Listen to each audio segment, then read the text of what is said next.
انتل راهنت بمستقبلها كله على مكنه باكتر من نص مليار دولار، في حين ان تي اس ام سي عملاق صناعه البروسيسورز في العالم بصت على نفس المكنه وقالت لا شكرا مش عايزه. فهل ده معناه ان انتل شايفه حاجه محدش شايفها، ولا يا ترى انتل داخله في الحيط باقصى سرعتها ومش هيقوم لها قومه تاني؟ ده اللي هنعرفه في حلقه النهارده.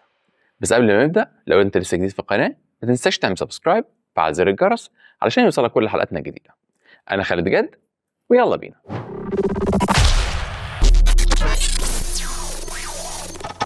السلام عليكم. خليني بس اقول لك في الاول الحكايه بدات منين بالظبط. انتل الشركه اللي كانت متصدره مبيعات البروسيسورز في العالم بلا منازع، فجاه لقت نفسها في ورطه كبيره. فاكرين لما قعدوا سنين طويله محشورين في معماريه ال 14 نانومتر؟ كانوا كل سنه ينزلوا بروسيسور جديد بنفس التكنولوجيا، مره ينزلوه باسم 14 نانومتر بلس، والسنه اللي بعدها 14 نانومتر بلس بلس. ما بيعملوش حاجه غير انهم يغيروا الاسم ويزودوا السعر. وفي نفس الوقت العبثي ده كانت شركة AMD شغالة زي الصاروخ وبتاكل منهم السوق حتة حتة، سواء بقى في الأجهزة العادية أو في أجهزة السيرفرز. والوضع الصراحة كان بايخ قوي لدرجة إن الشركة لأول مرة من حوالي 40 سنة تسجل خسائر، فضلا عن تسريح الموظفين اللي كان بيحصل بشكل مستمر، لدرجة إنهم في مرة من المرات مشوا 2400 موظف مرة واحدة. يعني رسميا الشركة كانت بتغرق. لكن السي او بتاعهم القديم بات جيلسينجر، وقبل ما يوصلوا له بالشركه ويقولوا له مع السلامه، طلع بخطه مجنونه سماها 5N 4Y. والخطه دي كانت انتحاريه بمعنى الكلمه. فكرتها انهم يضغطوا الوقت ويطلعوا ب5 نودز او 5 معماريات جديده في 4 سنين بس، وكل ده طبعا علشان يحاولوا يسبقوا عدوتهم اللدوده TSMC. نهايه بقى الخطه دي وقمه الطموح بتاعها كان انهم يوصلوا لنود اسمها انتل 18A، والاي دي بترمز لوحده قياس اسمها انجستروم، والوحدة دي أصغر من النانومتر ب10 مرات. يعني 18A بيساوي بالظبط 1.8 نانومتر. ودي قفزة جبارة الصراحة عن أعظم معالج في السوق حاليا من TSMC بيشتغل بمعمارية 3 نانومتر. ال 18A ده بقى المفروض يكون الكارت الأخير اللي هيرجع انتل للمنافسة تاني. وأول منتج هيستخدم الوحش ده هو اللابتوبس اللي جاية بروسيسورز اسمها بانثر ليك، أو اللي هيتسمى رسمي باسم كور ألترا 3. وده المفروض انه هيكون الجيل اللي هيدمج مزايا اللونر ليك اللي بيركز على توفير الطاقة، والارو ليك اللي بيركز على الاداء الخارق. يعني هيدمج الاتنين في بعض في بروسيسور واحد، والبروسيسور ده هيجي بانوية بيرفورمانس جديدة اسمها كوجر كوف، وانوية افيشنسي اسمها دارك مونت.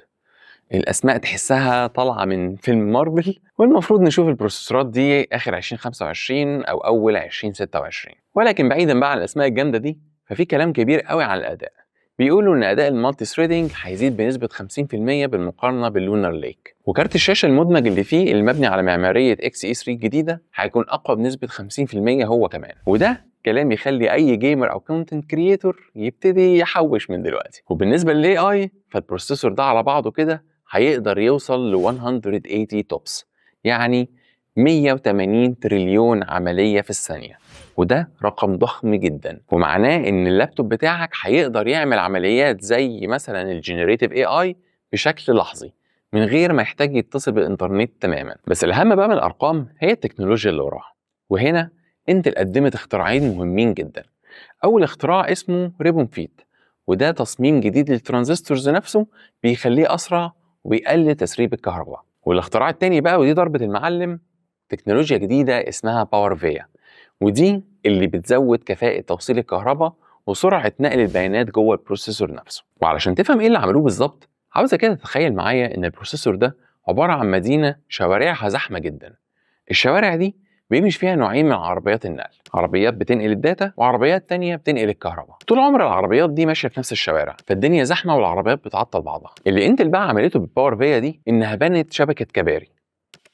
لا مش دي. وغير الكباري كمان عملت طرق تحت الارض مخصوصه علشان عربيات الكهرباء تمشي فيها لوحدها. والنتيجه الشوارع اللي فوق فضيت تماما لعربيات الداتا، فبقت بتمشي باقصى سرعه من غير اي عوائق. ودي اول مره في تاريخ الصناعه حد يعمل الديزاين ده، وده نظريا بيدي انتل افضليه في الاداء وكفاءه في استهلاك الطاقه، فمحدش عنده زيها لحد دلوقتي. بس انتل عشان تعمل القفزه دي كانت محتاجه اداء مش عند اي حد. وهنا بيجي دور البطل الخفي في القصه دي كلها، شركه اسمها ASML. ولو عمرك ما سمعت عن ASML فانت فايتك كتير قوي.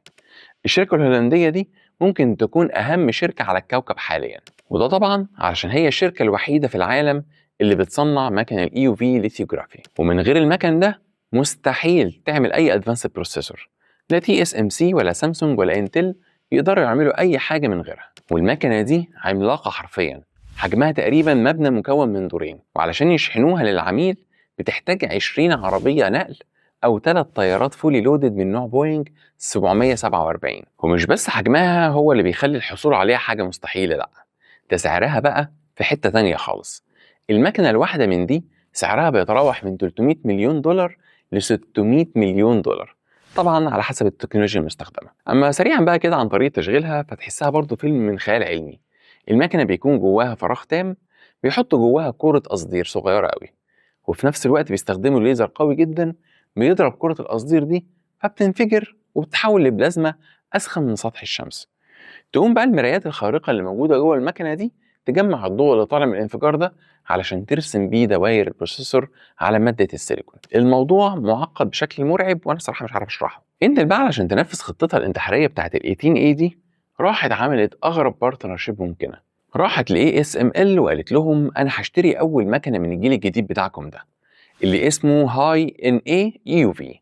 يعني انتل هي العميل الأول للنوع ده من المكن، وهي اللي هتجرب التكنولوجيا دي لأول مرة على مستوى العالم. وعلى فكرة ده رهان بكل فلوسهم حرفيا. وطبعا انتل اشتروا المكنة دي علشان يطوروا بيها الجيل الجديد من المعالجات بتاعتهم ال 18A، ولو الدنيا مشيت ونجحت هيدخلوها كمان في تصنيع النود الجديدة اللي بعدها وهي ال 14A. بس بصراحة كده الرهان ده لو نجح هينقل انتل نقلة نوعية في المنافسة على سوق المعالجات، بس لو فشل الشركة ممكن تقع وما تقوم لهاش قومة تاني. وهنا بقى لازم نسأل سؤال مهم جدا، طب والشركة الأسطورة TSMC بتعمل ايه دلوقتي؟ هل يا ترى نايمة على ودانها؟ الإجابة طبعا لا. رد فعل TSMC بقى على خطة انتل المجنونة دي كان هادي جدا. بصوا على مكنة ASML الجديدة دي اللي هي هاي ان اي EUV وقالوا لا شكرا مش عايزينها دلوقتي، وقرروا انه مش هيستخدم التكنولوجيا دي لا في الجيل الحالي اللي هو ال N2 اللي نازل في 2025 ولا في ال A16 اللي نازل في 2026، فغالبا مخططين يستخدموها متأخر شوية في 2027 أو 2028 في تكنولوجيا اسمها A14. وده معناه إن TSMC شايفة إن التكنولوجيا الحالية بتاعتها قادرة تكمل وتنافس من غير ما تاخد ريسك بتاع مكنة لسه في أولها. وبروسيسور N2 بتاعهم اللي هينافس 18A بتاع انتل خلاص على وشك إنه يدخل مرحلة الماس برودكشن، وأول عملاء ليه محجوزين بالفعل، عملاء زي أبل وAMD وميديا تك. وبعده بسنة هينزلوا بال A16 اللي هيكون فيه نسختهم من تكنولوجيا توصيل الكهرباء من ظهر الشيب اللي مسميينها سوبر باور ريل. فطبعا من الواضح إن TSMC ماشية بخطوات ثابتة وواثقة من نفسها ومش مستعجلة تعمل أي مخاطرة مش محسوبة. لكن السؤال الأهم دلوقتي، هل أنت اللي ممكن تكسب الرهان ده؟ هل البانثر ليك وال 18A ممكن فعلا يقلبوا الترابيزة على TSMC؟ بصراحة الموضوع معقد شوية. من ناحية انتل فهي فعلا قدرت تجيب عملاء كبار ومهمين علشان تصنع الشرائح بتاعتها الجديدة، زي مثلا شركة مايكروسوفت وقعت معاهم عقد بأكتر من 15 مليار دولار علشان تصنع لهم شرائح AI خاصة بيهم على نظام أو معمارية ال 18A. وكمان أمازون ووزارة الدفاع الأمريكية معاهم في القائمة. ده غير إن انفيديا نفسها مستثمرة في انتل، وفي كلام عن شراكة تصنيع ما بين AMD وانتل، ودي طبعا أخبار جامدة جدا وبتدي ثقة في الشركة. بس هنا بقى تبدأ فقرة الإشاعات والأكشن.